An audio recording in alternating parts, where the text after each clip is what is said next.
দিনকেইটাত মই ভাবোঁ আমি ভাল কাম কৰি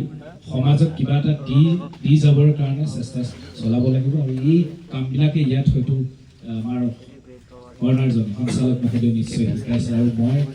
ইয়াত বহি আছোঁ যদিও সকলো ছাত্ৰ ছাত্ৰীৰ মুখবিলাক চাইছোঁ সঁচাকৈ মই নিজেও ভাবিছোঁ যে ইয়াত থকা ছাত্ৰ ছাত্ৰীসকলৰ কৰিব পাৰিব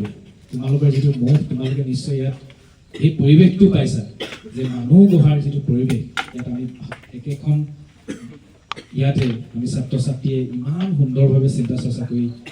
এই অনুষ্ঠানবিলাকৰ অংশগ্ৰহণ নিজৰ মতবিলাক প্ৰকাশ চিন্তা চৰ্চা কাম কৰিছে মই ভাবোঁ অনাগত দিনত ইয়াৰ পৰাই খুব ভাল মানুহ সৃষ্টি হ'ব আৰু তোমালোকৰ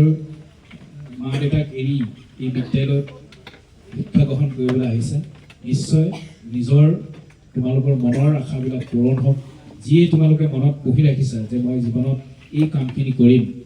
এনেধৰণৰ কাম কৰিম অঞ্চলটোৰ বিষয়ে এনেকৈ কাম কৰিম যিয়ে মনত পুহি ৰাখিছা এইখিনি তোমালোকৰ সফলভাৱে পূৰণ হওক তোমালোকৰ আশাবিলাক দিঠকত সফল হওক এইখিনিয়ে মই কামনা কৰিছোঁ পুনৰবাৰ এই স্কুলৰ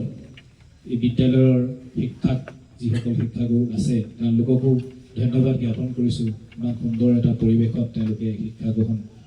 এই ছাত্ৰ ছাত্ৰীসকল শিক্ষা দিবৰ কাৰণে বিভিন্ন প্ৰান্তৰ পৰা তেওঁলোকে আহিছে আৰু সঞ্চালক মহোদয় ইমান ধুনীয়া প্ৰচেষ্টাৰে এই বিদ্যালয়খনৰ কাৰণে কাম কৰি আছে আমিতো ফেচবুকত দেখি আছোঁ আজি নিজেই পৃথকত আহি নিজেই প্ৰেক্টিকেলি দেখিছোঁ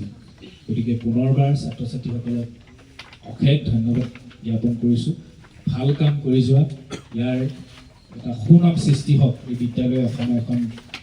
ভাল বিদ্যালয়ৰূপে পৰিগণিত হওক ইয়াৰ পৰা ভাল মানুহ সৃষ্টি হওক হ'ব আশাবাদী আৰু মই পুনৰ কৈছোঁ তোমালোকে নিশ্চয় পাৰিবা সেইটো ইয়াত উপস্থিত থাকিয়ে মই সেই অনুভৱটো কৰিছোঁ এটাই কথা কোনে আমাৰ সদায় পজিটিভ হ'ব পজিটিভ নিগেটিভ কথাখিনি আমি অঁতৰাই পজিটিভে যদি আমি কাম কৰি যাওঁ নিশ্চয় আমি ভাল কাম কৰিব পাৰোঁ সমাজৰ হকে অঞ্চলটোৰ হকে দেশৰ হকে কাম কৰি আমি জীৱনটো আমি সফলভাৱে আমি সকলোৱে যাতে এই অঞ্চলটোৱে হওক বা দেশখনৰ হকে কাম কৰিব পাৰোঁ সদায় তোমালোকৰ ইচ্ছা তোমালোকৰ মনৰ ভাৱ পূৰণ হওক তোমালোকে যি ধৰণে পুনৰবাৰ মই কৈছোঁ যি ভাবি এই বিদ্যালয়ত এই অনুষ্ঠানৰ লগত তোমালোকে জড়িত হৈছা